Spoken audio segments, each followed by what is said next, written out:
প্রিয় দর্শক, আসসালামু আলাইকুম। দর্শক, আপনাদের প্রীতি ও শুভেচ্ছা জানিয়ে শুরু করছি নতুন একটি ভিডিও। তো দর্শক, আজকে আমরা এক অসহায় বিবাহিত মেয়ের গল্প তুলে ধরব। আপুটি বিবাহিত হলো, আপুর এখন স্বামী নাই। তার নাম হচ্ছে ফারহানা।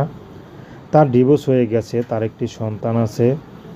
তো গরিব বাবা রিক্সা চালাতো, তো মা পরের বাসায় কাজ করত।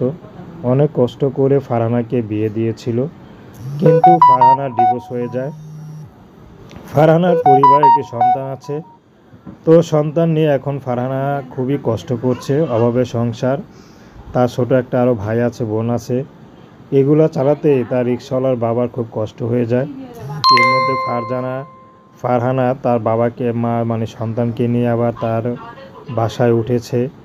তো ফারহানাকে নিজেকে বোঝা মনে করছে, কারণ অভাবে সংসারে এখন ফারহানা কী করবে, কোথাও তো যাওয়ার জায়গা নেই। বিয়ে করলো অনেক শখ করে, কিন্তু স্বামীর ঘরে জায়গা হলো না।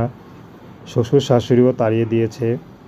তো ফারহানা এখন ইউটিউবে এসেছেন, যদি ভালো একজন মানুষ পায়, মধ্যবয়স্ক বিবাহিত পুরুষ পেলেও ফারহানা বিয়ে করতে রাজি আছে, যদি তার সন্তানের দায়িত্ব নিতে পারে।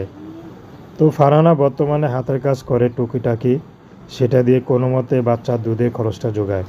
তো দর্শক, প্রেম ভালোবাসা, সাহায্য সহযোগিতা, বিয়ে শাদী করা একান্ত আপনাদের ব্যক্তিগত ব্যাপার। আসুন আমরা ৫ ওয়াক্ত নামাজ পড়ি, সর্বদা দেশের সেবা করি।